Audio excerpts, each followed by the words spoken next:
Fala professor, tudo bem? Meu nome é Thiago Poggio e hoje eu estou aqui para conversar com vocês sobre um assunto difícil. Falar sobre alunos resistentes à mudança, né? Quem nunca, né, sofreu aí com uma prescrição de treino ou até mesmo tentar transmitir ou passar alguma informação, né? E para isso eu trouxe aqui dois casos, né, para poder talvez exemplificar e trazer algumas atitudes, algumas coisas que eu costumo fazer para lidar com esse tipo de situação que muitas vezes é difícil, né? Um pouco chato em alguns casos. E o primeiro caso que eu queria trazer aqui hoje foi de uma aluna minha que há muito tempo atrás ela me procurou para que a gente pudesse iniciar um programa de treinamento. E ela era uma aluna muito resistente à mudança, né? Ela, além dela gostar muito de suplemento alimentar e não ter uma alimentação adequada, ela também tinha algumas crenças, algumas ideias fixas sobre treinamento, o que tornava muito difícil a prescrição do treino em si, né? Então, o que aconteceu? Ela logo já chegou falando comigo, falando de quais eram os objetivos, do que ela gostava de fazer. Então eu já logo identifiquei que ela tinha um perfil I, né, no DISC. Para quem não conhece, o DISC é um perfil de comportamento que a gente classifica os comportamentos das pessoas ali em 4 grupos, basicamente. E ela tinha o perfil I, que é o perfil interativo, que é aquele perfil que gosta de falar, que gosta de interagir. Porém, já era seguido também de um estilo D, né, que é a primeira letra, que significa diretiva. Ela era já meio mandona, gostava de direcionar, né, de fazer ali o que ela queria. Então, assim, ela me procurou, lógico, como profissional e especialista da área, mas ela já queria conduzir o treino, já queria falar o que ela gostava ou não de fazer, ou o que ela aceitava ou não, para meio que já colocar um limite da onde eu podia partir e até onde eu podia chegar, né? E por que eu estou contando esse caso? Porque esse é um tipo de perfil, às vezes, de comportamento que a gente lida no dia a dia e muitas vezes a gente precisa ter jogo de cintura para conseguir fazer aquilo que a gente quer e até mesmo aquilo que o aluno precisa, porque muitas vezes ele é resistente a certas mudanças. Às vezes, de primeiro momento, não quer realizar determinados exercícios ou tipos de treino e você sabe que aquilo é importante para ele. E nesse caso, como que eu consegui ganhar a confiança dela? Como ela tinha um perfil de comportamento D, um perfil bem diretivo, eu não podia, ao mesmo tempo que eu tinha que ser flexível, eu também não podia deixar ela tomar as rédeas da situação, senão eu ia acabar prescrevendo o treino que ela queria fazer e não aquilo que ela precisava. Então, nesse caso, ter pulso firme, né, ser uma pessoa incisiva no sentido de se posicionar é muito importante, porque você vai mostrar, vai passar confiança, credibilidade daquilo que você conhece, e ao mesmo tempo vai equilibrar um pouco essa questão de não só o aluno tomar as decisões que ele quer, e sim tomar as decisões que ele quer, porém com aquilo que ele precisa, né? Eu costumo sempre bater muito nessa tecla, né? Eu acho que o grande ponto da prescrição hoje em dia, já que a gente fala muito de experiência, não fala mais só de treinamento específico, a gente está falando muito de entender o que o cliente quer, a gente fala muito da questão da flexibilidade, né? Não adianta também eu ir lá e prescrever um exercício que o aluno não gosta de fazer, se aquilo também não for prazeroso. Porém, eu sempre digo que a gente precisa aliar duas coisas principais, que é aquilo que ele precisa com aquilo que ele quer, né? Então, lógico, eu acho que hoje o aluno pode participar da prescrição, da montagem, até porque é importante a gente entender quais são as necessidades dele.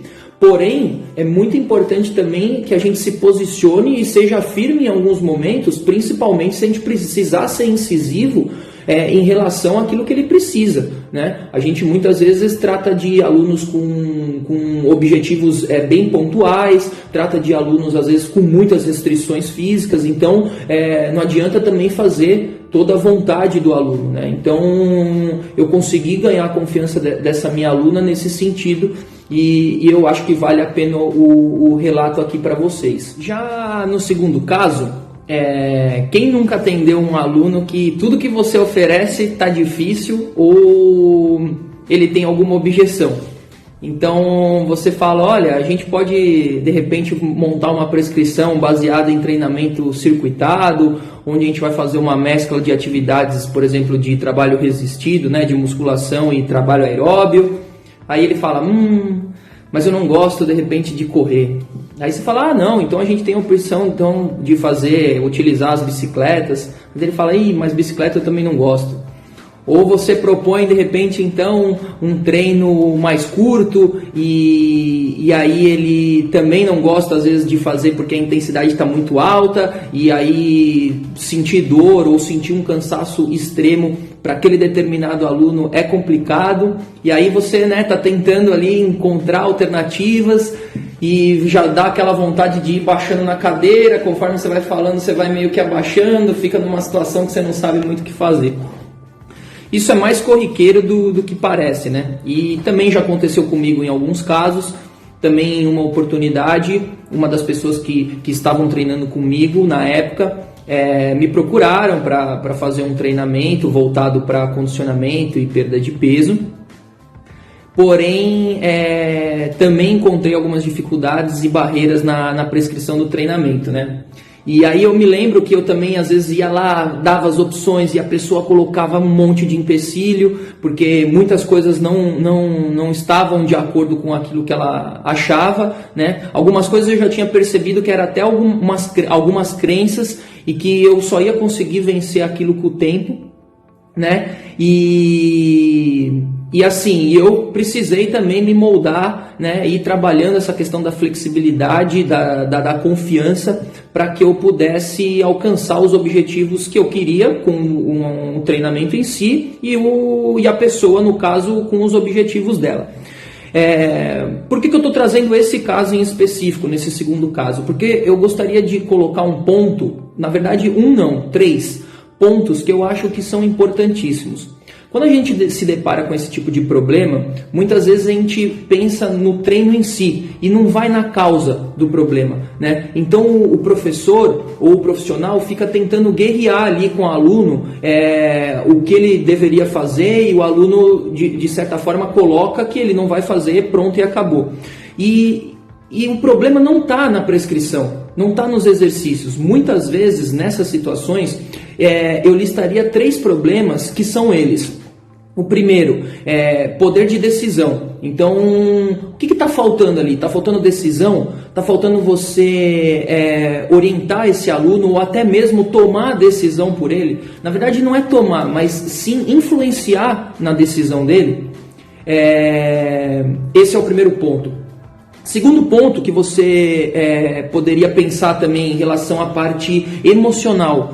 O que está acontecendo no contexto desse aluno, na parte emocional? Será que tem algum problema por trás disso, alguma crença ou até mesmo algum sentimento, alguma experiência ruim com a atividade ou com aquele exercício em específico, né? E terceiro ponto, a parte da organização. Um cenário desse é muito fácil de acontecer. No caso da minha aluna, estavam faltando 2 pontos. Um era a decisão, alguém que pudesse ajudar ela, né, influenciar ela no poder decisório para que a gente pudesse fazer as melhores escolhas. E o segundo ponto é a organização, já que falta de tempo também era um motivo, às vezes, de empecilho que ela colocava para o treinamento. Então eu cheguei a fazer algumas flexibilizações, no caso a gente treinava 2 vezes na semana com aulas entre 45 minutos a 1 hora, e eu cheguei a dividir mais isso durante a semana para que ela pudesse frequentar a academia mais vezes e criar a periodicidade do treino, né? Criar o hábito da atividade física e incorporar isso ao estilo de vida dela. O que eu sempre falo é que quanto mais a gente conseguir fazer essa conexão e chegar próximo da questão emocional, a gente vai ter muito mais sucesso na prescrição do treinamento, tá bom? Eu espero que vocês tenham gostado da dica. Outra coisa, deixem em comentários alguma situação ou algum caso que vocês também tenham passado e vamos contribuir com os outros professores, vamos tentar aumentar o repertório, porque quanto mais casos, mais bagagem a gente tem para poder fazer uma prescrição de treinamento aliado com eficiência e com segurança, tá bom? Personal sucesso, juntos vamos mais longe.